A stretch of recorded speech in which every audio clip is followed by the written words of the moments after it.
శాశ్వతమైనది నీవు నా ఎడ చూపిన కృపా అనుక్షణం నన్ను కను పాపవలే అనుక్షణం నన్ను కను పాపవలే కాచిన కృపా శాశ్వతమైనది నీవు నా ఎడ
కృతజ్ఞతాస్తుతులు చెల్లించున్నాము. నీవు సమీపంగా నున్నావని కృతజ్ఞతాస్తుతులు చెల్లించున్నాము. నరులు నీ ఆశ్చర్య కార్యములను వివరించుదురు. నేను యుక్త కాలమును కనిపెట్టుచున్నాను. నేనే న్యాయమును బట్టి తీర్పు తీర్చుతున్నాను. భూమియు దాని నివాసులందరినూ లయమగునప్పుడు నేనే దాని స్తంభములను నిలుపుదును. అహంకారుల యుండకుడని అహంకారులకు నేను ఆజ్ఞ ఇచ్చుచున్నాను. కొమ్ము ఎత్తకుడి, ఎత్తుగా కొమ్ము ఎత్తకుడి. పొగరు పట్టిన మాటలాడకుడి అని భక్తిహీనులకు నేను ఆజ్ఞ ఇస్తున్నాను. తూర్పు నుండి అయినను, పడమటి నుండి అయినను, అరణ్యం నుండి అయినను హెచ్చు కలగదు. దేవుడే తీర్పు తీర్చువాడు. ఆయన ఒకని తగ్గించును, ఒకని హెచ్చించును. యెహోవా చేతిలో ఒక పాత్ర ఉన్నది, అందులోని ద్రాక్షారసము పొంగుచున్నది. అది సంచారముతో నిండి ఉన్నది, సంబరాముతో నిండి ఉన్నది.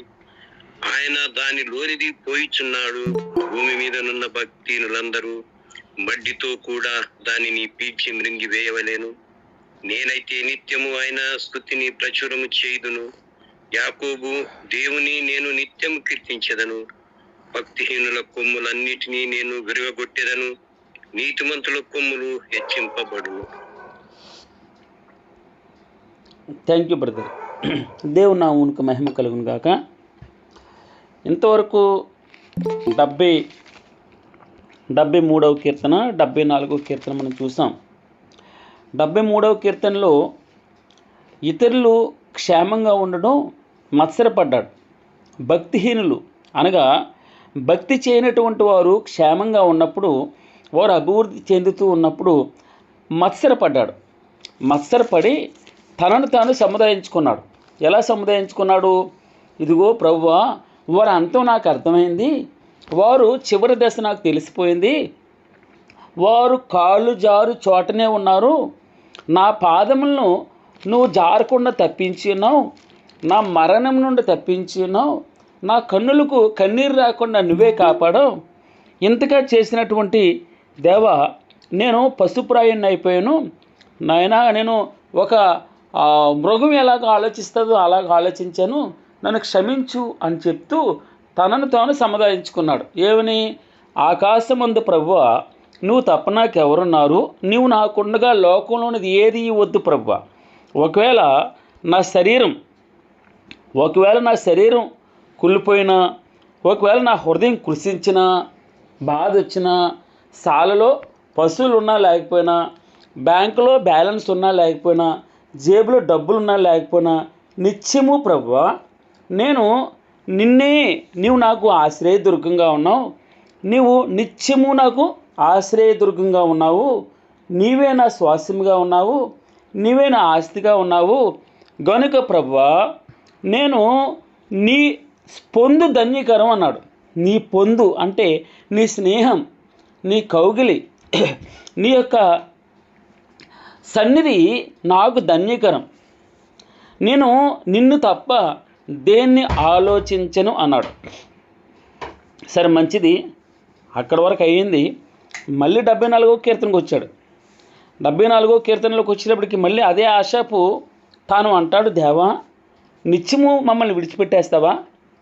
నీవు మేపు గొర్రెలం కాదు మేము, నీవు ఏర్పరచుకున్నటువంటి ప్రజలం కదా, నీవు నివసించేటటువంటి స్థలం మేమే కదా, అదేంటి నిత్యము మమ్మల్ని ఇలా విడిచిపెట్టేస్తున్నావేంటి అంటూ మొదలుపెట్టాడు.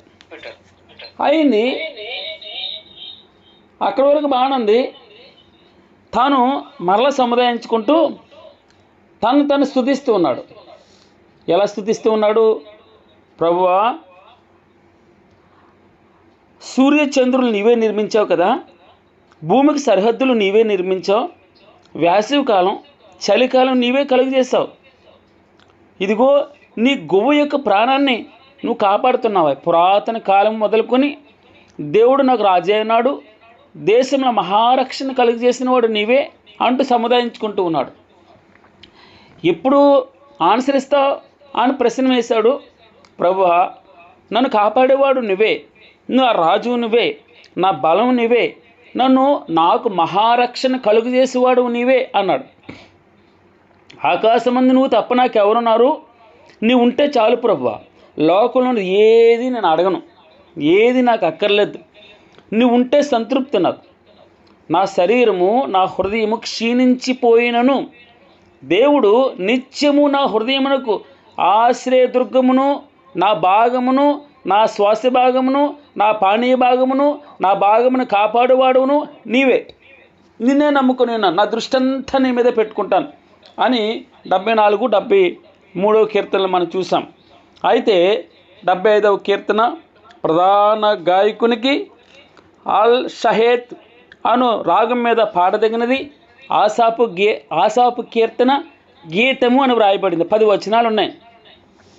మొదటి వచనంతో ఈ రెండు కీర్తనలు వేసిన ప్రతి ప్రశ్నకి ఆయన ఆన్సర్ ఇస్తాడు. చూడండి, దేవా మేము నీకు కృతజ్ఞతాస్తుతులు చెల్లించుచున్నాం. ఏమన్నాడమ్మా? దేవా మేము నీకు కృతజ్ఞతాస్తుతులు చెల్లించుచున్నాం. నీవు సమీపంగా ఉన్నావని కృతజ్ఞతాస్తుతులు చెల్లించుచున్నావు. నరులు నీ ఆశ్చర్య కార్యములను వివరించేది. మొదటి వచనం, దేవా మేము నీకు కృతజ్ఞతాస్తుతులు చెల్లించుచున్నాం. మన ప్రార్థనలో, ఆరాధనలో స్తోత్రం ప్రభువా నీకు వందనాలు అంటాం. హల్లెలూయా హల్లెలూయా అని మనం కొన్నిసార్లు పలుకుతాం, తప్పు కాదు. అయితే రీజన్ చెప్పాలి, రీజన్ చెప్పి స్తుతించాలి. ఆయనకి థ్యాంక్స్ అయ్యేటప్పుడు ఎందుకు థ్యాంక్స్ చెప్తున్నావు, సాక్ష్యం ఎందుకు చెప్తామమ్మా? సాక్ష్యం చెప్పి దేవునికి స్తుతులు స్తోత్రం అని చెప్పేసి వదిలిపెట్టేయలేం కదా మనం. రీజన్ చెప్పి స్తుతిస్తాం. అయ్యా నా జీవితంలో ఒకప్పుడు మునుపు దోషకుడును, మునుపు హానికరుడును, ఈ రోజున భగవంతుని చేతిలో నేను ఆయన వాక్యం నన్ను కరిగించింది, నా పాపమును దూరపరిచింది, నా రోగాన్ని దూరపరిచింది, నా అప్పులను తీసివేసింది. ఇలాగ శారీరకంగాను ఆధ్యాత్మికంగా రెండు కలగలిపి మన సాక్ష్యం చెప్తూ దేవుణ్ణి స్తుతిస్తూ ఉంటాం. అయితే ఈ భక్తుడు తను స్తుతిస్తూ ఉన్నాడు కదా. అందుకే నిన్న మనం చూసాం కదా, మనం భగవంతుని స్తుతించాలంటే ఆరాధన చేసేటప్పుడు అనుకరించాలి. ఎవరిని అనుకరించాలి? బైబిల్లో ఉన్న భక్తులను అనుకరించాలి, పక్కోళ్ళని అనుకరించకూడదు. వారు తమ హృదయంలో నుంచి ఇచ్చిన ఆర్ద్రతను బట్టి, తమ హృదయంలో నుంచి వచ్చినటువంటి ఆ కృతజ్ఞతను బట్టి, ఆ నోటి మాట జెహోవా ఫలం అంటాం. ఆయన ఫలాలేం పట్టుకురమ్మట్లేదు, కానీ ఒక ఫలం ఇవ్వాలి. ఆ ఫలం పేరేం పేరమ్మా? జెహోవా ఫలము. నోటు నుంచి ఏది పలుకుతుంది? మనసులో ఏది నిండితే అది నోటుతో పలుకుతుంది కదా అమ్మా. అందుకే భగవంతుడు ఈ రోజున ఆయన మనసారా స్తుతించాలని ఇష్టపడుతున్నాడు. దేవా మేము నీకు మేము అంటే నేను అంటే ఒక్కడిని, మేము అంటే సమాజం, మేము అంటే సంఘం, అందరూ కలిసి కుటుంబం అంతా యెహోషువ ఏమని ప్రార్థన చేశాడమ్మా?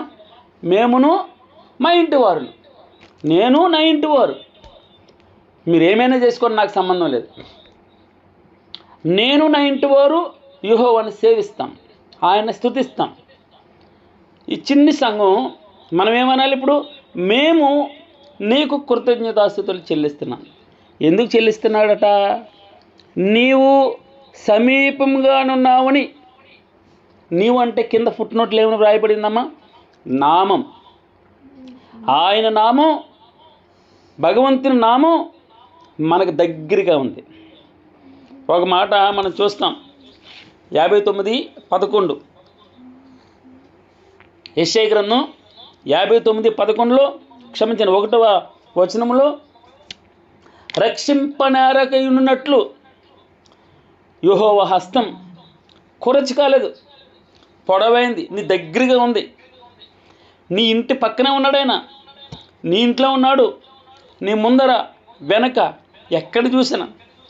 అందుకే సర్వాంతర్యామి దేవుడు, సర్వాంతర్యామి. అక్కడున్నాడు ఇక్కడున్నాడు కాదు, ఎక్కడ 2-3 నా నామాన, ఎక్కడ ఆయన అవసరం ఉన్నా అవసరం లేకపోయినా నీ దగ్గరికి వచ్చేస్తుంటాడమ్మా.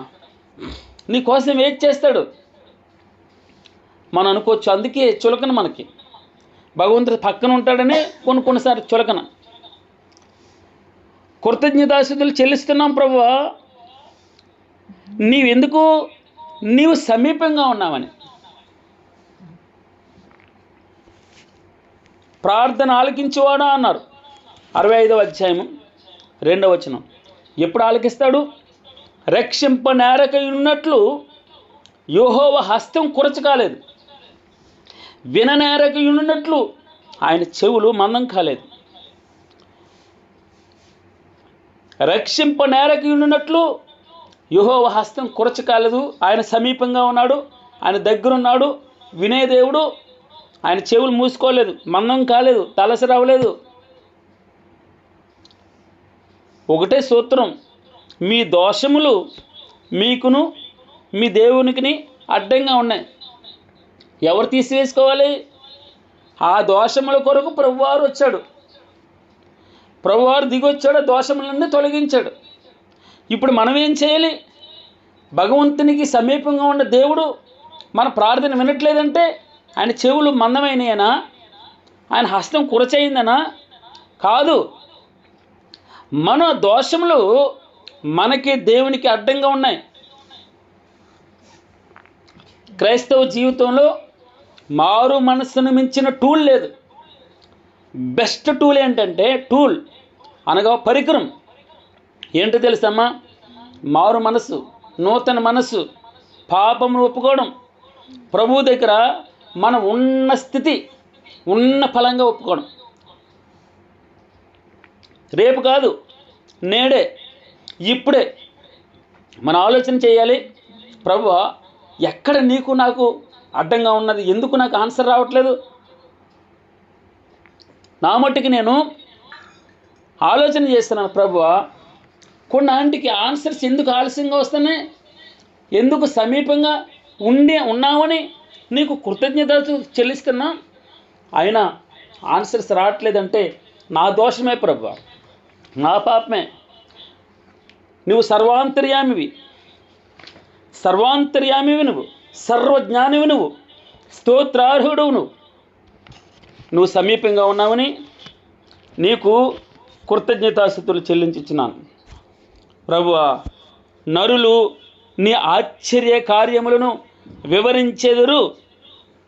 నీ ఆశ్చర్య కార్యములను మేము వివరించాలి ప్రభువా. అందుకే సాక్ష్యం చెప్పాలి, లేదా వాక్యం చెప్పాలి. మనకి భగవంతుడికి ఏ విధంగా అర్థమైందో బైబిల్ చూచి చెప్పొచ్చు. బైహార్ట్ చేయమని బైహార్ట్ చేస్తే మంచిదే, చూచి కూడా చెప్పొచ్చు. మన జీవితాల్లో జరిగిన మంచి క్రియ ఏంటంటే తెలుసండి? మార్పు అనగా నూతన మనసు, రక్షణ అనుభవం మనం ఇతరులకు చెప్పగలగాలి. ఇతరులకు చెబుతూ భగవంతుని స్తుతించగలగాలి. దేవా, మేము నీకు కృతజ్ఞతాస్తుతులు చెల్లించుచున్నాం. ఎందుకు? నువ్వు సమీపంగా ఉన్నావు, అందుని బట్టి నీకు కృతజ్ఞతాస్తుతులు చెల్లిస్తున్నావు. ఈ 73, 74 కీర్తన, మా బాధంతా నీకు కాక ఎవరికి చెప్పుకుంటాం? మా శ్రమలు నీకు కాకపోతే ఎవరికి చెప్పుకుంటాం? ఎందుకు చెప్పుకున్నాం? నీ హస్తము కురచ కాలేదు, దక్షిణ హస్తం నీ బాహువే, నీ వెలుగే మమ్మల్ని రక్షిస్తుంది. నువ్వు మాట సెలవిస్తే చాలు ప్రభువా, వస్త్రపు చెంగు ముట్టుకుంటే చాలు ప్రభువా, నీ నీడ పడితే చాలు ప్రభువా. ఎవరి నీడ? తను నమ్ముకున్నటువంటి వారు. పేతురు అపోస్తలుడైన పౌలు గారు వెళ్తుంటే వారు నీడ పడుతుంది, శవాలు లేస్తున్నాయి. దేవునిలో అంత శక్తి ఉంది. సర్వాంతర్యామి, అంతటను ఆయనే. ప్రతి ఇంటిలో ఆయన నామం ఎక్కడ ఉచ్చరింపబడుతుందో ఆయన నామం పైనే ఉందమ్మా. నీవు అని వ్రాయబడింది. నీవు సమీపంగా ఉన్నావు. నీవు అనగా ఆయన నామం, యేసునామం సమీపంగా ఉంటుంది. యేసునామం ఉచ్చరిస్తే మన ప్రార్థన ఆలకించే దేవుడు. ఆయన దగ్గరగా ఉన్నాడు. ఆయన హస్తం కురచ కాలేదు, విననేరకయున్నట్లు ఆయన చెవులు మందం కాలేదు. నేడే రక్షణ దినం. ఏ బాధ అయినా, ఏ శ్రమ అయినా మనం ఆయన చెప్పుకోవడానికి దగ్గరగానే ఉన్నాడు, సమీపంగా ఉన్నాడు. ఆయన ప్రార్థన ఆలకించేవాడు. నరులు నీ ఆశ్చర్య కార్యములను వివరించెదరు. వివరించడం అంటే అర్థమయ్యేటట్టు చెప్పడం. అర్థమయ్యేటట్టు చెప్పడం, ఆయన్ని మహిమపరచడం, ఆయన్ని స్తుతించడం. 2వ వచనం, నేను యుక్త కాలమును కనిపెట్టుచున్నాను, నేనే న్యాయమును బట్టి తీర్పు తీర్చుచున్నాను. యుక్త కాలము అనగా మంచి సమయం, తగిన సమయమున ఆయన నిన్ను నన్ను హెచ్చించినట్లు ఆయన బలిష్టమైనటువంటి చేతి క్రింద అణిగి మణిగి ఉండాలి. వెయిట్ చేయాలి. మన సమయం వేరు, ఆయన సమయం వేరు. మన ఆలోచన వేరు, ఆయన ఆలోచన వేరు. మార్తా మరియా ఆదుర్దా పడుతున్నారు. ప్రభువుకి కబురు పంపించాం, ఇంకా రావట్లేదేంటి, చనిపోయాడు. అయినా వారు ఆశ చనిపోలేదు. ప్రభు వస్తే బాగుండు, ఆయన ఇక్కడ ఉంటే బాగుండు ఆలోచన చేస్తున్నారు. వచ్చిన వెంటనే వారు అదే అడిగారు, అయ్యా నువ్వు ఇక్కడుంటే లాజరు బ్రతికేవాడు అని. కానీ భగవంతుడికి ఎరిక 2 రోజులు ఇంకా ఆలస్యం చేశాడు. దేని నిమిత్తం? ప్రభు మహిమ పొందు నిమిత్తం. ఆయన మహిమ పొందాలి. ఉద్దేశమంతా, బైబిల్ ఉద్దేశమంతా ఆయన మహిమార్థమే. ఆయనకే స్తుతి కలగాలి, ఆయనకే, భగవంతునికే ఘనత ఇవ్వాలి. నేను అన్న మాట వస్తే ఆయనే పలకాలి, ఇతరులు పలకూడదు. నేను యుక్త కాలమును కనిపెట్టుచున్నాను, నేనే న్యాయమును బట్టి తీర్పు తీర్చా. ఆయన న్యాయం తీర్చేవాడు. ఎవరికి న్యాయం తీరుస్తాడైనా? బేదలకి, దిక్కులేనోళ్ళకి. ఎవరు బాధింపబడుతున్నారో వారికి తప్పకుండా న్యాయం తీర్చబడుతుంది. మనం 69వ కీర్తన కదండి, 68వ కీర్తనలో మనం చూసాం. 68వ కీర్తన 4వ వచనం కదమ్మా, 5వ వచనం. తన పరిశుద్ధాలయమందుండు దేవుడు తండ్రి లేని వారికి తండ్రియు, విధవరాండ్రకు న్యాయకర్తుని అయినాడు. ఎవరు లేరు కదని ఇంటి మీదకి వెళ్ళిపోకూడదు, వారు సపోర్ట్ లేదని మనం వెళ్ళిపోకూడదు. విధవరాండ్రకు న్యాయకర్తుని అయినాడు దేవుడు, ఏకాంగులను సంసారులుగా చేయవాడు. ఆయన బంధింపబడిన వారిని విడిపించి వారిని వర్ధిల్ల చేసే దేవుడు. ఎవరున్నారు నీకు దిక్కెక్కడా? నీకు దిక్కులేనోడా అంటాం మనం. ఆయనే దిక్కు. దిక్కులేని వాళ్ళందరికీ ఆయనే దిక్కు. ఎవరు దిక్కు? దేవుడే దిక్కు. ఆయన, అందుకే మరి చూడండి, దావీదు మనుషుల్ని చూడలేదు, అందరూ భయపడుతున్నారు. ఎంత పెద్ద సమస్య, పర్వతమంత సమస్య. లోకనాథుని సన్నిధిలో, సర్వలోకనాథుని సన్నిధిలో, సర్వాంతర్యామి సన్నిధిలో పర్వతములు మైనం వలె కరిగిపోతున్నాయట. పర్వతమంత సమస్య. గొల్యాత్ అంటున్నాడు, హడలిపోతున్నారు అంతా. రాజు సహితం హడలిపోతున్నాడు. యుద్ధ నైపుణ్యులు సహితం, కత్తి బలంగా తెప్పగలవారు సహితం గొల్యాతు యొక్క రూపాన్ని చూసి, బలాన్ని చూసి, ఆ గాండ్రింపు మాటలను చూసి, అతిశయాన్ని చూసి, గర్వపు మాటలను చూసి హడలిపోతున్నారు. దావీదు చిన్నపిల్లోడు, చిన్నవాడు, బాలుడు. ఎవరిని చూస్తూ వెళ్తున్నాడు? భగవంతుని చూస్తూ వెళ్తున్నాడు. అన్నాడు, నిన్ను కుక్కనంటరా, కుక్కన నా మీద కర్ర పట్టుకుని వస్తున్నాడు అన్నాడు. యెహోవా నామం ఆయన సమీపంగా ఉండే నామం, ఆయన మనతో ఉండే నామం. అందుకే నన్ను బలపరిచివాని యందే నేను సమస్తమును మన బలం ఎవరు? ఆయనే. ఒక చోట ఉంటుంది, 62వ కీర్తన 62వ కీర్తన 11లో ఉంటుంది.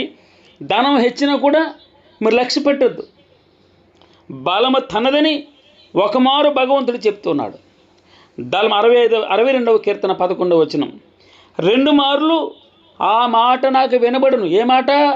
బలము నాది. ఏమనమ్మా? బలము తనదేనే, బలం ఆయనదే. నువ్వు కత్తిని బట్టి వస్తున్నావు, కత్తిని పట్టుకుని వస్తున్నావు, వింటి ఉంది నీ దగ్గర, బాణం ఉంది, శిరస్త్రాణాలు ఉన్నాయి, కవచాలు ఉన్నాయి, యుద్ధ పరికరాలన్నీ ఉన్నాయి, వస్తున్నావు నా మీదకి. నేను యెహోవా నామం, నాతో దేవుడున్నాడని, నా పక్షాన దేవుడున్నాడని, నా ప్రజల పక్షాన నా సమాజం పక్షాన దేవుడు ఉన్నాడని ఈరోజు ప్రపంచం అంతా తెలియాలి. మొక్క కట్ చేసేసి కాకిలికి గద్దరికి ఎగరేస్తానన్నాడు. అది మన బలం ఆయనే. మనం ఆయన మీద ఆధారపడే మన మాట రావాలి. మనం అతిశయించాలంటే ఆయన్ని బట్టి అతిశయించాలి. అతిశయించేవాడు ప్రభువునందే అతిశయించాలి. అందుకే ప్రభు మెచ్చుకునేవాడే యోగ్యుడు, కానీ తను తాను మెచ్చుకునేవాడు యోగ్యుడు కాదు. తను తాను మెచ్చుకునేవాడు యోగ్యుడు కాదు.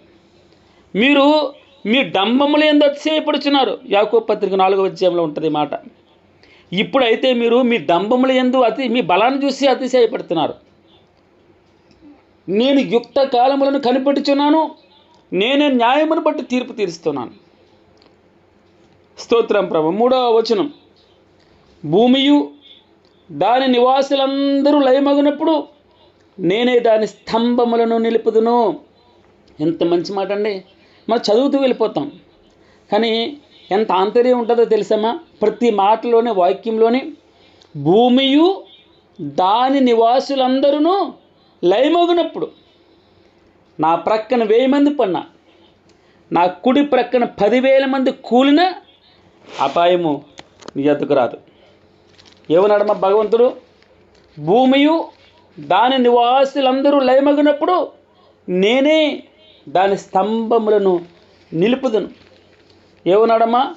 మహోన్నతుని చాటును నివసించేవాడే సర్వశక్తుని నీడను విశ్రమించేవాడు. ఆయనే నాకు ఆశ్రయం, నా కోట, నేను నమ్ముకున్న దేవుడని నేను యెహోవాని గురించి చెప్పుచున్నాను. ఎక్కడి నుండి? వేటకాని ఊరిలో నుండి ఆయన నిన్ను విడిపిస్తాడు. నాశనకరమైన తెగులు రాకుండా నిన్ను రక్షించేవాడు ఆయనే కదా. తన రెక్కలు తిరుగుని కప్పేవాడు. ఆయన రెక్కల క్రింద నీకు ఎప్పుడు ఎల్లప్పుడూ నిత్యము ఆశ్రయం కలుగుతుంది. ఆయన సత్యము కేడెమును డాలునైనది. రాత్రి వేళ భయం కలిగిన ఏమంటాడమ్మా? రాత్రి వేళ కలుగు ఏ భయానికైనా, పగటి వేళ ఎగురు ఏ బాణానికైనా, ఏ సమస్యకైనా, ఏ ఇబ్బందికైనా, చీకట్ల సంచరించే ఏ తెగులనికైనా, మధ్యాహ్నం మంది పాడుచే ఏ రోగానికైనా నువ్వు భయపడుకుందువు. నీ ప్రక్కను 1000 మంది పడినా, నీ కుడి ప్రక్కన 10,000 మంది కూలిన అపాయము నీ ఎద్దుకు రాదు రాదు రాదు. భూమియు దాని నివాసులందరూ లయమైపోయేటప్పుడు నేనే దాని స్తంభములను నిలుపుతాను. నీవు కనులారా చూచుండగా భక్తిహీనులకు ప్రతిఫలం కలుగుతుంది. యెహోవా, ఈ మాట చూడండి ఎంత గొప్ప మాట. యెహోవా నీవే నా ఆశ్రయం అని నీవు మహోన్నతుడైన దేవుని నీకు నివాస స్థలంగా చేసుకుని ఉన్నావు. నీకు అపాయం ఏమీ రాదు. ఏ తెగులు నీ గుడారమును సమీపించదు. నీ మార్గములన్నీ అన్నిట్లో నేను కాపాడడానికి ఆయనే నిన్ను గూర్చి ఆలోచన చేసి తన దూతలకు ఆజ్ఞాపిస్తాడట. నీ పాదములకు రాయి తగులకుండా. ఎంత మంచి దేవుడండి. నీ పాదములకు రాయి తగులకుండా వారు నిన్ను తమ చేతుల మీద ఎత్తి పట్టుకుంటారు. నువ్వెంత బలమైన వాడో తెలుసమ్మా. వాడు ఎంత గొల్యాతి, ఎంత పెద్ద సమస్య అయినా సరే, ఎంత పెద్ద పర్వతమైనా సరే, ఏ బాధ అయినా, ఏ ఇరికైనా, ఇబ్బంది అయినా అన్నిటి నుండి కొదమ సింహములను నాగుపాములను త్రొక్కిస్తాడు నీ చేత. కొదమ సింహములను భుజంగములను అనగద్రొక్కిస్తాడు. సూత్రం ఏంటంటే అతడు నన్ను ప్రేమించుచున్నాడు కనుక. భూమియు ఆయన ప్రేమించేటటువంటి వారిని స్తంభాలుగా చేస్తాడు.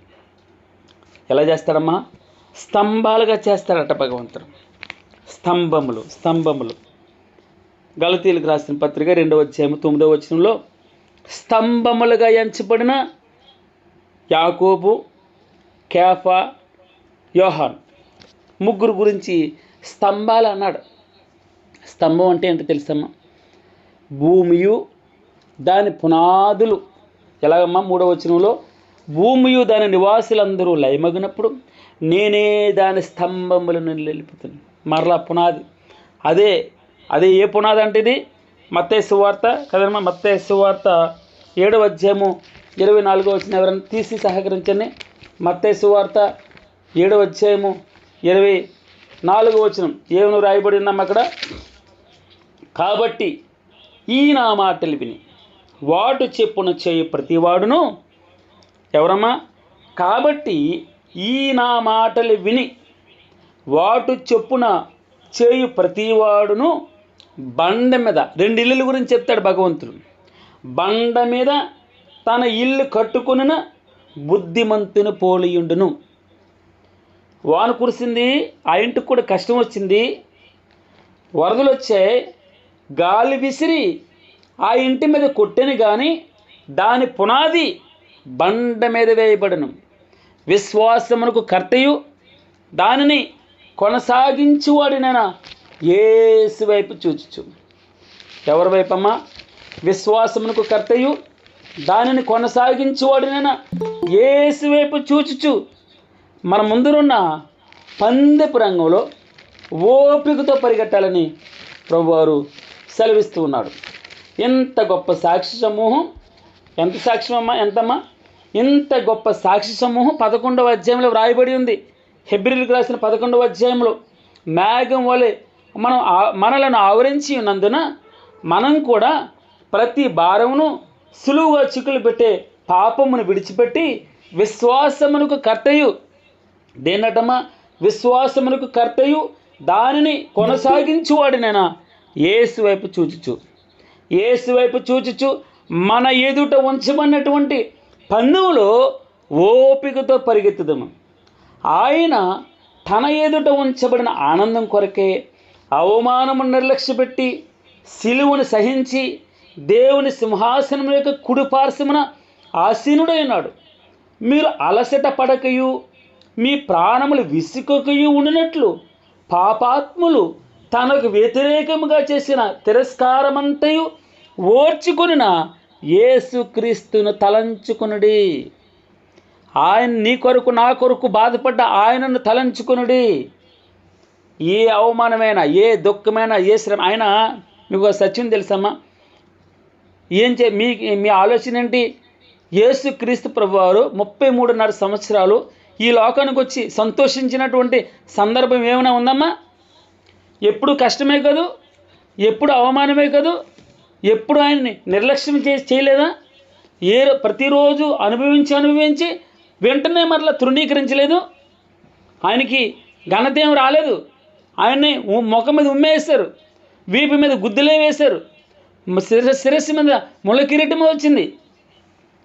అందుకే అవమానం నిర్లక్ష్యపెట్టి ఆయన తన ఎదుట ఉంచబడిన ఆనందం కొరకే, ఆనందం నీవు నేను రక్షించబడినప్పుడు, పాపమును ఒప్పుకున్నప్పుడు, పరిశుద్ధతలోకి వస్తూ ఉన్నప్పుడు తన పిల్లలు ఏమని వ్రాయబడి ఉంటుందంటే, యోహాను పత్రిక 3వ అధ్యాయం అనుకుంటాను, యోహాను రాసిన 3వ పత్రిక 4వ వచనంలో, నా పిల్లలు సత్యమును అనుసరించి నడుచుకొనుచున్నారని వినుట కంటే నాకు ఎక్కువైన సంతోషం లేదు. సత్యము అనగా యేసుక్రీస్తు వారిని నా పిల్లలు అనుసరించి నడుచుకొనుచున్నారని, ఆయన రూపంలోకి మార్చబడుతున్నారని, ఆయనలా బ్రతుకుతున్నారని వినుట కంటే నాకు ఎక్కువైన సంతోషం లేదు అన్నాడు భక్తుడు. ఎందుకో తెలుసా? ఆయన అవమానం నిర్లక్ష్యపెట్టి తన ఎదుట ఉంచబడినటువంటి ఆనందం నీవు నేనే, నీ కొరకు నా కొరకు ఆయన అవమానాన్ని నిర్లక్ష్యపెట్టి సిలువను సహించి దేవుని సింహాసనం యొక్క కుడి పార్శ్వమున ఆసీనుడై ఉన్నాడు. మీరు అలసట పడొద్దు, మీరు అధైర్యపడొద్దు, మీ ప్రాణాలు విసిగిపోవద్దు. ఒకవేళ ఆన్సర్ రాలేదు, దేవుడు ఆలకించట్లేదు, నా ప్రార్థనకు జవాబు రావట్లేదని అలసిపోవద్దు, విసిగిపోవద్దు, అధైర్యపడొద్దు. ఆయనను ఇదిగో పాపాత్ములు తనకు వ్యతిరేకంగా, ఎలాగమ్మా? పాపాత్ములు తనకు వ్యతిరేకంగా చేసిన తిరస్కారమంతయు ఓర్చుకున్న ఆయనను తలంచుకునుడి. ఉదయకాలన ఆయన మనం తలంచుకుందాం. ఆయనే బండ కాబట్టి ఈ నా మాటలు విని వాడు చెప్పును చేయి ప్రతివాడు బండ మీద తన ఇల్లు కట్టుకున్న బుద్ధివంతుని పోలియుండును. వాన కురిసింది, వరదలు వచ్చాయి, గాలి విసిరింది, ఆ ఇంటి మీద బలంగా కొడుతుంది. అయినా కూడా ఆ పునాది పాపాత్ములు తనకు వ్యతిరేకంగా ఎంత శ్రమ పెట్టినా అన్నిటినీ ఓర్చుకున్నాడు. ఆయన తన ఎదుట ఉంచబడిన పందెపు రంగు అనగా ఆనందం, నీవు నేనే, నీ కొరకు నా కొరకు అంతగా ఓర్చుకుని అంతగా ప్రాణం పెట్టినందుగా ప్రేమించి కదలలేదు. ఒకటే గురి, తండ్రి చెప్పిన ప్రతి బాధ్యత తూచే తప్పకుండా నెరవేర్చి యోహాను సువార్త 17:4 అంతా కంప్లీట్ చేశాను, 100% కంప్లీట్ చేశానని చెప్పగలిగాడు. సమస్తం కంప్లీట్ చేశాడు, సమాప్తమైన అని చెప్పగలిగాడు. దాని అర్థం ఏంటి తెలుసా? ఫినిష్డ్, అన్నీ కంప్లీట్ చేశాను. ఆయన ఇచ్చిన పని ఒకటే, నన్ను నిన్ను సంపూర్ణంగా రక్షించుకోవాలని, ఆ కుడి పార్శ్వమున భగవంతుని దగ్గర కూర్చోబెట్టుకోవాలని బండలా ఉన్నాడండి. స్థిరమైన విశ్వాసం. అందుకే భగవంతుడు నీకు నాకు స్థిరమైన విశ్వాసం కావాలని ఇష్టపడుతున్నాడు. ఇంకో ఇల్లు ఉంది. మరియు ఈ నా మాటలు విని వాటి చొప్పున చేయని ప్రతి వాడు కూడా ఇసుక మీద తన ఇల్లు కట్టుకున్న బుద్ధిహీనుని పోలియుండును. వాన కురిసెను, వరదలు వచ్చెను, గాలి విసిరి ఆ ఇంటి మీద కొట్టింది, అప్పుడు అది కూలబడిపోయింది. దాని పాటు చాలా గొప్పది అని వ్రాయబడి ఉంది. అర్థమవుతున్నాం? ఎంత భయంకరంగా, ఎంత శబ్దంతో పడిపోయిందో ఇల్లు. పైకి డాంబికం, పైకి నటించడం, దేవుని శక్తి మీద ఆధారపడకుండా పైకి భక్తి గల వారుగా నటిస్తూ దేవుని శక్తి యందు ఆశ్రయించిన వారు బండ మీద తన పునాది కట్టుకోలేదు, ఇసుక మీద కట్టుకున్నారు. దాని మీద కొంచెం కష్టం వస్తే వదిలిపెట్టి వెళ్ళిపోతుంది. మంచి నేలను విత్తబడిన విత్తనాలుగా మనం ఉండాలని ఇష్టపడుతున్నాడు. భూమియు దాని నివాసులందరూ లయమగినప్పుడు నేనే దాని స్తంభములను నిలుపుతును. బండ మీద కట్టబడిన ఇల్లు మనం ఉండాలని, స్థిరమైన విశ్వాసం కలిగి ఉండాలని. ఆ రోజున గలతీయులకు రాసిన పత్రిక 2వ అధ్యాయము 9వ వచనంలో భగవంతుడు చెప్తాడు ఏమని? స్తంభములుగా ఎంచబడిన యాకోబు, కేఫా, పేతురు అనగా యోహాను, యాకోబు యోహాను అన్నదమ్ములు, వారిని ఉరిమిడి వారు బోయినర్గిస్తూ ఉంటారు. ఉరిమిడి వారు దేవుని కోసం ఏదైనా ప్రభువా ఆకాశం నుండి అగ్ని దించి నిన్ను అవమానిస్తున్నారు, నేను కాల్చేయమంటావా అని అడుగుతారు. నువ్వు ఆజ్ఞాపించు, ఆకాశం నుండి అగ్ని దింపగలం మేము. ఊరిమిడి వారు ప్రభు అన్నాడే. ఏం మాట్లాడుతున్నారు మీరు? నశించిన దానిని వెదకి రక్షించడానికి వచ్చాను నేను. నశింపజేయడానికి కాదు, చంపేయడానికి రాలేదు, నేను బ్రతికించడానికి వచ్చాను. పడేయడానికి రాలేదు, నిలవబెట్టడానికి వచ్చాను. ఏడిపించడానికి రాలేదు, నవ్వించడానికి వచ్చాను. నరకాన్ని ఇవ్వడానికి కాదు నేను వస్తా, పరలోక రాజ్యం ఇవ్వడానికి. ఎక్కడ, ఏ స్థానమో తెలుసమ్మా? సింహాసనం కుడి ప్రక్కన స్థానం మనకి. అందుకే సహించిన వారమైతే ఆయనతో కూడా వెళ్తామట. ఆయన ఎరుగమంటే మనల్ని ఆయన ఎరుగునంటాడు. ఇది తిమోతికి రాసిన 2వ పత్రిక 2వ అధ్యాయం 12లో రాయబడింది. సహించిన వారమైతే స్తంభాలుగా ఉంటాం. శ్రమను ఓర్చుకుంటే ఇరుకు మార్గంలో ప్రవేశించమని ఉట్టుగా చెప్పలేదు భగవంతుడు. ఇరుకు మార్గంలో ప్రవేశించని కష్టం. 5 గంటలు లేవడం అంత ఈజీ కదా. నేను 4 గంటలు లేవాలి, ఈజీయా? డ్యూటీకి వెళ్ళాలి, మరలా రావాలి, రాత్రి 10:30 అయింది ఇంటికి వచ్చేవాడికి. ఈజీ అమ్మా? ఎప్పుడు ప్రిపేర్ అవ్వాలి, ఎప్పుడు రావాలి, ఎప్పుడు ప్రార్థన చేయాలి, ఎప్పుడు మోకరు వెళ్ళాలి? స్తోత్రం ప్రభు. ఇరుకు మార్గంలో ప్రవేశించండి, సంతోషం కలుగుతుంది. సహించిన వారమైతే ఆయనతో పాటు వెళ్తాం. విశాల మార్గం ఏముందా?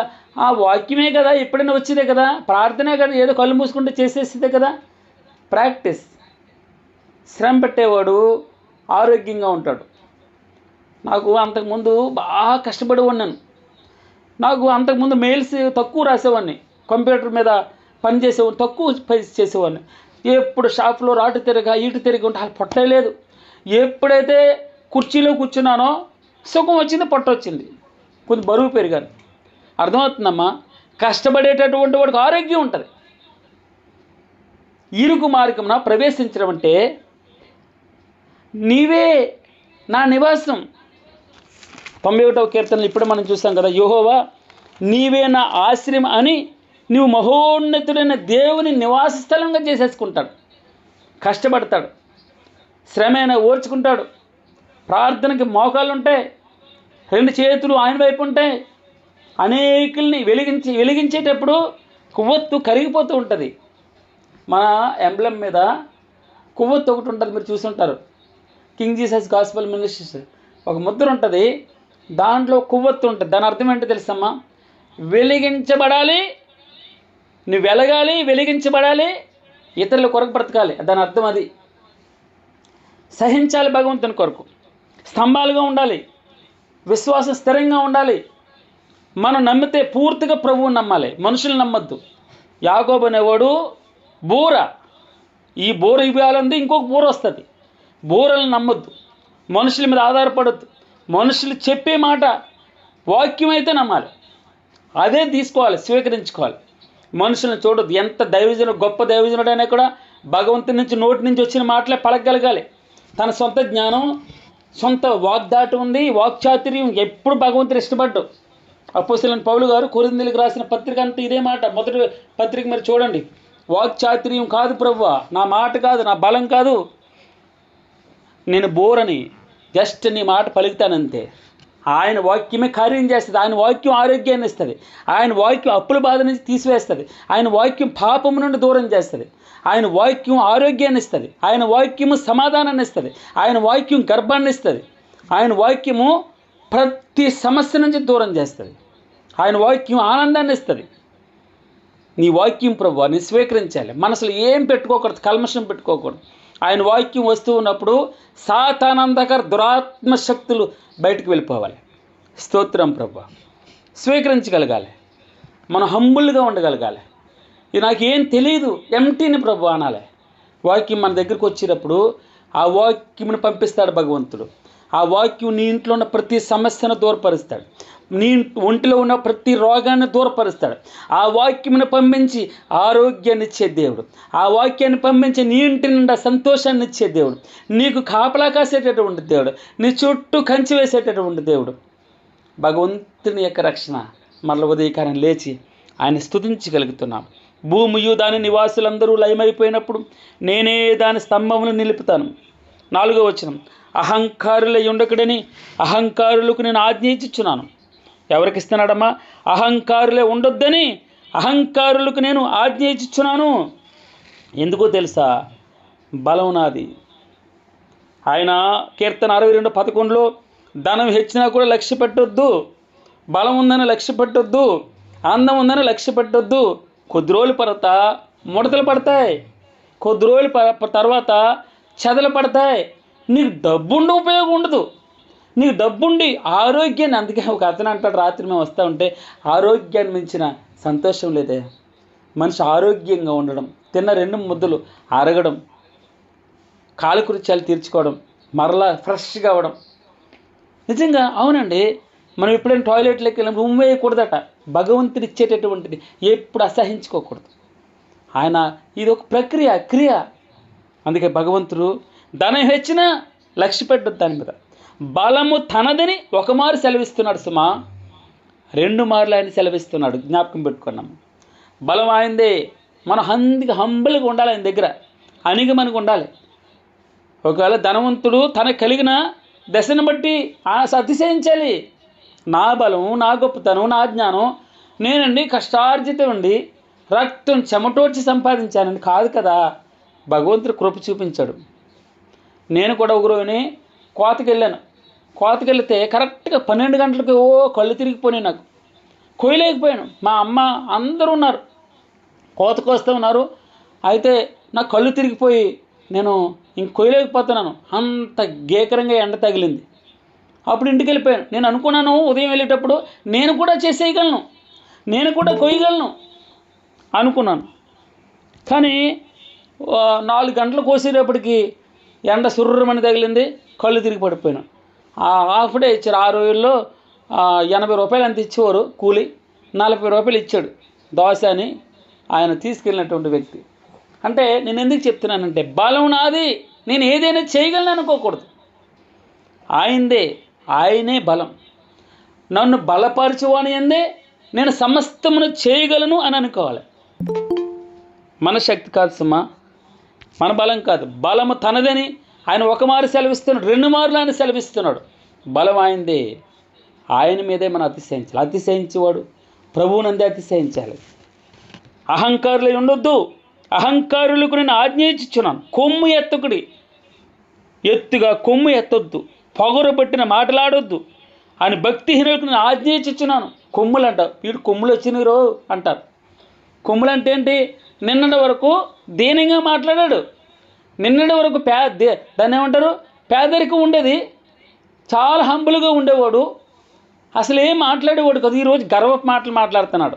కొమ్ములు పెరిగిన వీడికి, కొమ్ములు వచ్చినాయి రో అంటారు. అంటే కొమ్ములు అంటే ఏంటి? గర్వం వచ్చింది వాడికి, డబ్బు వచ్చింది.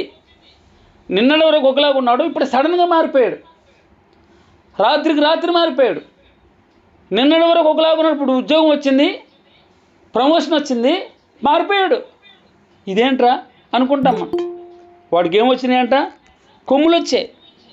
అతిశయించేవాడు ప్రభువునందే అతిశయించాలి. కొరింథీయులకు రాసిన పత్రిక 10వ అధ్యాయము 18వ వచనంలో ఉంటుంది. అతిశయించేవాడు ప్రభువునందే అతిశయించాలి. ప్రభువు మెచ్చుకునేవాడే యోగ్యుడు. ఎవరమ్మా? ప్రభువు మెచ్చుకునేవాడే యోగ్యుడు, కానీ తాను మెచ్చుకునేవాడు యోగ్యుడు కాదు.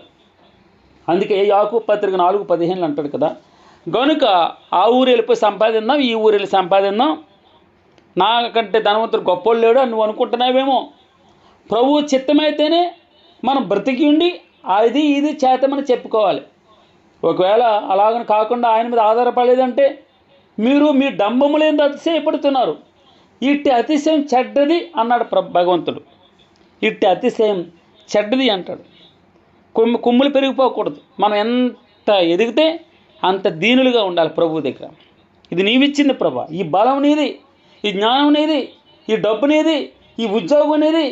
నేను నడిచే ఒక్కొక్కసారి మనం అలాగే కూర్చున్నాను అనుకో, కాళ్ళు ఏమవుతాయి, వయసు పెరిగి కొలది పట్టేస్తే లేచి నడవాలంటే అప్పుడు అర్థమవుతుంది ఆయన బలం గురించి.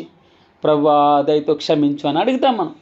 ఆయన బలం తనదని ఒక మారు సెలవిస్తున్నాడు, 2 మార్లు సెలవిస్తున్నాడు. అతిశయించి మాట్లాడొద్దు, కొమ్మెత్తొద్దు. ఇలా ఓరచూపులు చూస్తారు, పైకి చూస్తారు.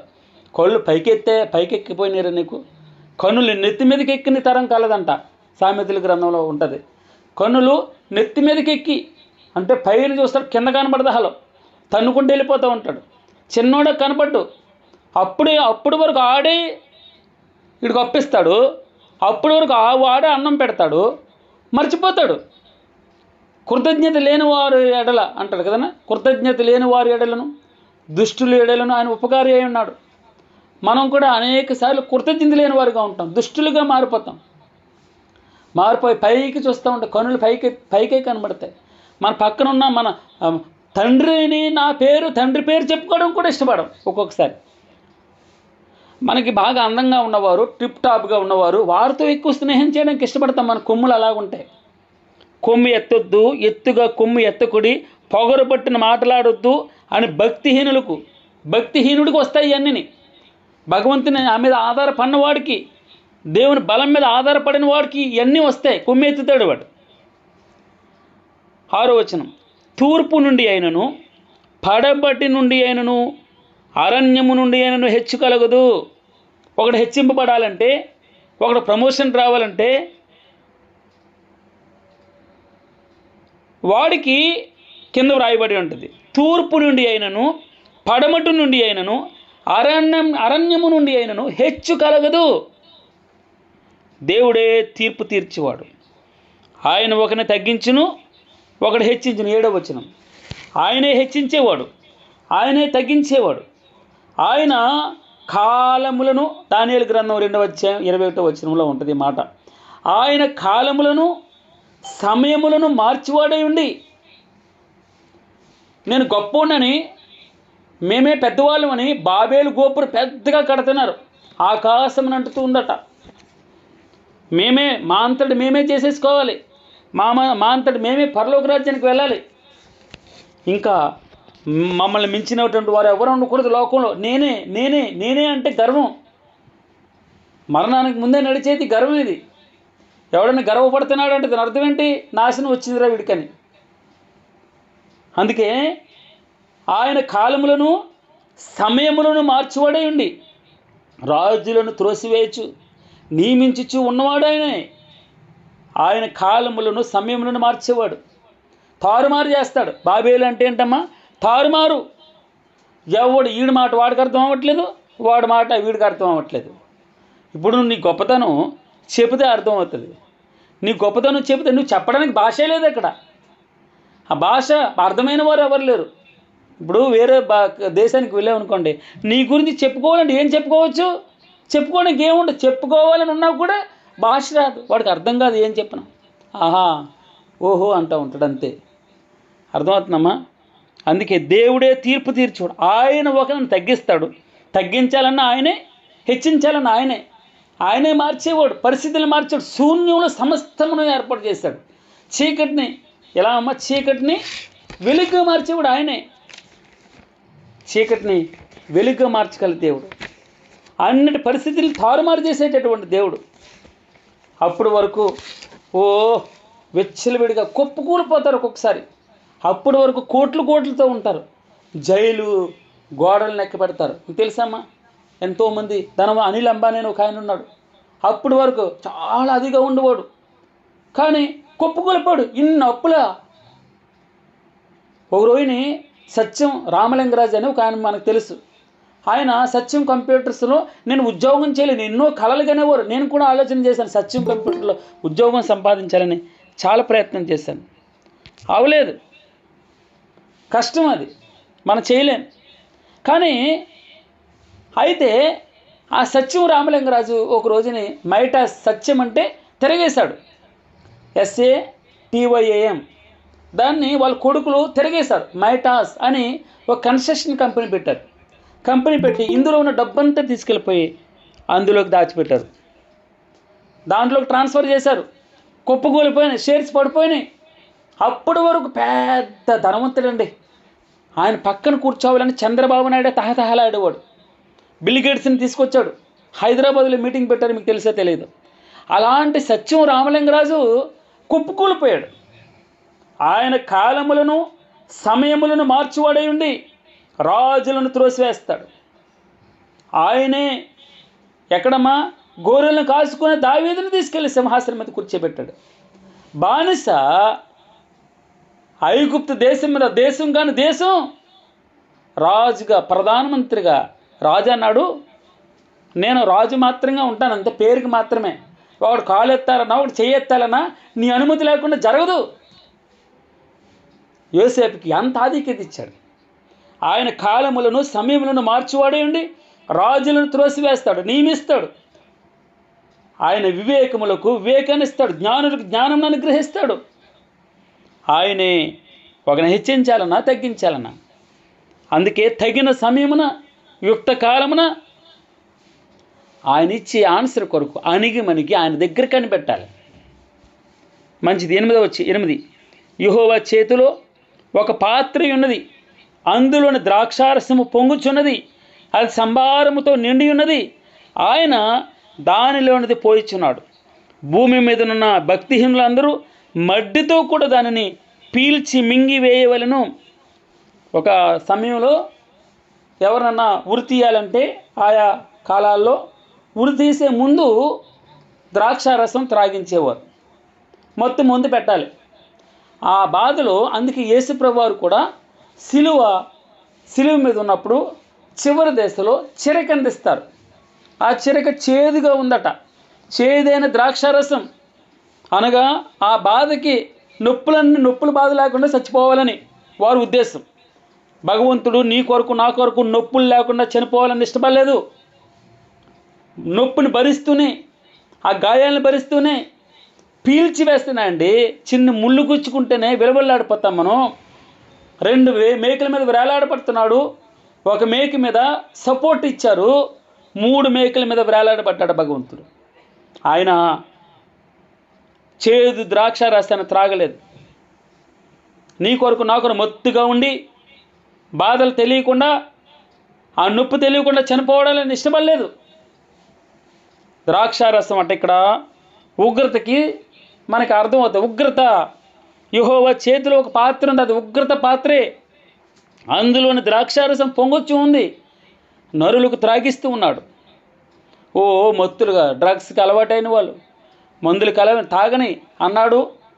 ఒక రోజుని పాపం చేస్తున్నాడు, ఇంకా పాపం చేయని, మంచి చేస్తున్నాడు చేయని, ఆపద్దు. ప్రకటన గ్రంథం చివరి అధ్యాయంలో మనకి ఇంకా వ్రాయబడి ఆ మాట చదువుదాం చూడమ్మా. ప్రకటన గ్రంథం ఎక్కడుందమ్మా మాట? తీయగలరమ్మా, ఎవరైనా తీసారా?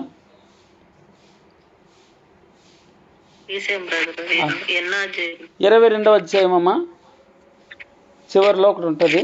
ఇంకను 11వ వచ్చిన 11. కాలము సమీపమే ఉన్నది, అన్యాయం చేయవాడు ఇంకా అన్యాయమే చేయనేమో, అపవిత్రుడైన వాడు ఇంకా అపవిత్రుడుగానే ఉండనేమో, నీతిమంతుడు ఇంకను నీతిమంతుడుగానే ఉండనేమో, పరిశుద్ధుడు ఇంకా పరిశుద్ధునిగానే ఉండనేమో. ఇదిగో త్వరగా వచ్చుచున్నాను. వాని క్రియ చెప్పిన ప్రతి వానికి ఇచ్చుటకు నేను సిద్ధపరిచిన జీతం నా యొద్ద ఉంది అన్నాడు. ఆయన యొద్ద ఒక పాత్ర ఉంది, అందులోని ద్రాక్షారసం పొంగుచూ ఉంది, అది సంభారంతో నిండిపోయింది. ఆయన దానిలో పోయిచున్నాడు. తాగినోడు తాగినంత తాగు, ఎంత మత్తుడుగా ఉంటా ఉండు. భక్తిహీనుడు ఈ విధంగానే ఆయన దానిలో పోయిచున్నాడు. భూమి మీద నుండి భక్తిహీనులందరూ డబ్బు డబ్బు డబ్బు డబ్బు, 24 గంటలు డబ్బే. డబ్బు కోసం ఏమైనా చేస్తాడు. కొడుకుని లెక్క పెట్టడు, కూతుర్ని లెక్క పెట్టడు, కోడళ్ళొద్దు అల్లుళ్ళొద్దు, డబ్బు ఉంటే చాలంటాడు.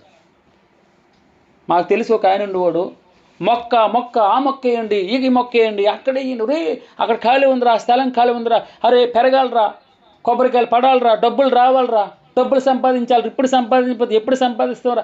24 గంటలు డబ్బే. పిల్లికి పెచ్చి పెట్టేవాడు కాదు, కాకొస్తే ఎంగిలి చెయ్యి విదిలించేవాడు కాదు. ఏం చేసుకుంటావమ్మా? చనిపోయినప్పుడు చిన్న బట్ట వేయలే, దాంట్లో ₹1 ఎట్లేదు, చేతులు 2 బయటికి. అలెగ్జాండర్ వెళ్ళిపోతూ చనిపోతూ ప్రపంచాన్ని అంతా జయించాడు.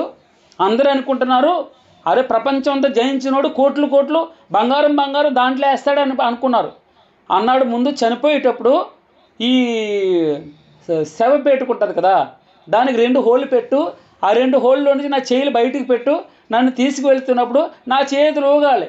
ఒట్టి చేతులు ఓరు ప్రపంచాన్ని జయించినోడు 2 చేతులు ఊపుకుంటూ వెళ్తున్నాడు, ఖాళీగా వెళ్తున్నాడు.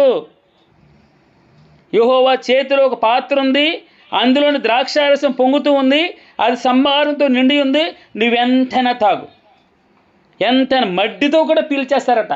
ఆనా పైసా వడ్డీ, ₹1 వడ్డీ వదలండి. లేదండి నాకు ఇవ్వాలి, నువ్వు నాకేంటి, నీ ఇంట్లో కష్టం వస్తే నాకు సంబంధం లేదు, నా డబ్బు నాకు కావాలి, నా వడ్డీ నాకు కావాలి. పీల్చేస్తారట, మడ్డితో పాటు పీల్చేస్తారట. సరే, ఇదంతా మంచిగానే ఉంది. 9వ వచనాన్ని కంప్లీట్ చేస్తున్న సమయం 4 నిమిషాలు ఉంది. నేనైతే ప్రభువా, నేనైతే తండ్రి, నిత్యము ఆయన స్తుతిని ప్రచురము చేయదను. యాకోబు దేవుని నేను నిత్యము కీర్తించేదను. ఎంత మంచి మాట అండి. చాలమ్మా. దేవుడు ఉదయకాలన మనల్ని ఆశీర్వదించే దేవుడు. 65వ అధ్యాయం 2లో మన ప్రార్థన ఆలకించేవాడా అని వ్రాయబడి ఉంది. 59:1 యెషయా గ్రంథం, రక్షింపనేరకున్నట్లు యెహోవా హస్తం కురచ కాలేదు, విననేరకున్నట్లు ఆయన చెవులు మందం కాలేదు. మీ దోషాలే మీకు ఆయనకు అడ్డంగా ఉన్నాయి, ఇంకంతకంటే ఏం లేదు. సూత్రం యుక్త కాలమున సరైన సమయంలో మంచి టైంలో తగిన సమయం ముందు నేను మీకు ఇస్తాను. మీరు చేయవలసింది ఆయన సన్నిధిలో స్తంభాలుగా ఉండాలి.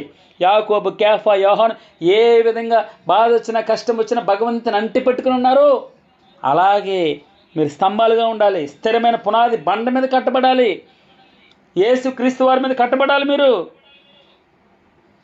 ధనం హెచ్చిన లక్ష్య పెట్టదు సుమా, బలం ఉందని అందం ఉందని లక్ష్య పెట్టదు సుమా, బలగం ఉందని ఉద్యోగం ఉందని గొప్ప హోదా ఉందని చుట్టూరు బలగం ఉందని బందోబస్తు ఉందని పోలీసుల ముందర టిక్ టాక్ మన వెళ్తున్నారని వద్దు. బలం నాదని ఒకసారి అంటున్నాడు, 2 మార్లు భగవంతుడు బలం అంటున్నాడు. ఆయన కాలములను సమయాలను మార్చే దేవుడు, రాజులను త్రోసివేసే దేవుడు, నియమించేటటువంటి దేవుడు. అతిశయించేవాడు ప్రభువునందు అతిశయించాలి. ప్రభు మెచ్చుకునేవాడే యోగ్యుడు. ప్రభు చిత్తమైతే అది ఇది చేతాం ప్రభు అని మనం అనుకోవాలట. మీ డంబం మీద ఎప్పుడు అతిశయ డంబం పైకి కనబడే డాబు వాపండిది అన్నాడు. వాపుని చూసి మనం బలం అనుకోకూడదు. అందుకే భగవంతుని రోజున సహించిన వారమైతే సహించిన వారమైతే, ఆయనతో సహిస్తే, ఆయనతో కష్టపడితే, ఇరుకు మార్గం నిలితే, పాపమును దూరంగా ఉంచితే మనము ఆయనతో బట్టి వెళ్తాం.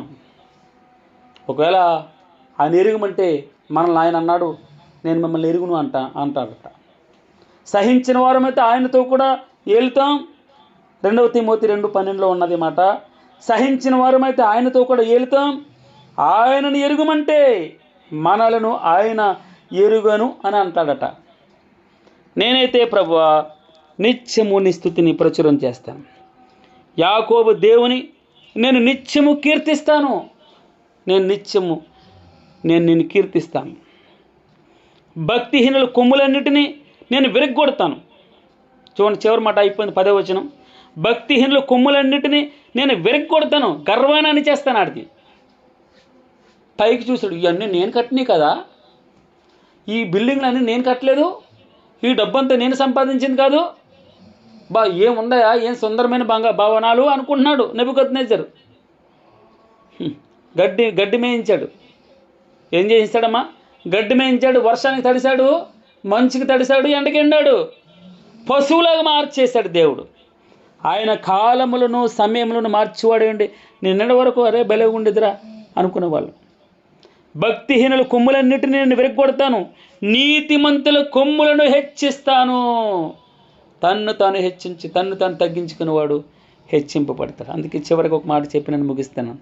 దేవుడు గద్దించి మనుషుడు ధన్యుడు. కాబట్టి సర్వశక్తుడకు దేవుని శిక్షను తృణీకరింపొద్దు. ఆయన గాయపరిచి ఆయన గాయమును కట్టే దేవుడు. ఆయన గాయం చేయను, ఆయన చేతిలో స్వస్థపరచును. దేవుడు గద్దించి మనుషుడు ధన్యుడు. ఆయనకు లోబడదాం. ఆయన శిక్షని తృణీకరించొద్దు. కష్టం వచ్చింది, ఈరోజు బాధ వచ్చింది అని మనం వద్దు. అందుకే 73వ కీర్తన, ప్రభువా ఆకాశమందు నువ్వు తప్ప నాకు ఎవరున్నారు, నీవు నాకుండగా లోకంలోనిది ఏది వద్దు ప్రభువా. నా శరీరం నా హృదయం క్షీణించిపోయవచ్చు ఉండొచ్చు ఈ రోజున, అయినా కూడా నిత్యము నా హృదయమునకు నా శరీరమునకు నీవే ఆశ్రయ దుర్గమయ్యావు, నీవు నా స్వాస్థ్యమయ్యావు, నువ్వు నా పానీయ భాగమయ్యావు, నీవే నా భాగవాన్ని కాపాడుతున్నావు. అందుకే ప్రభువా నేను నిత్యము నిన్ను స్తుతిస్తాను, నీ నామాన్ని ప్రచురపరుస్తాను, యాకోబు దేవుని నామాన్ని కీర్తిస్తాను. గాడ్ బ్లెస్ యూ అమ్మా. ఇది శాశ్వతమైనది నీవు నాయడ చూపిన కృప, శాశ్వతమైనది నీవు నాయడ చూపిన కృప, అనుక్షణం నన్ను కను పాపవలె కాచిన కృప,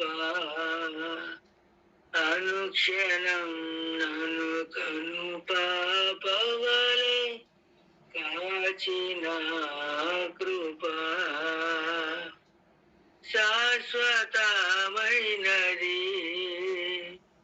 నీవు నాయడ చూపిన కృప, శాశ్వతమైనది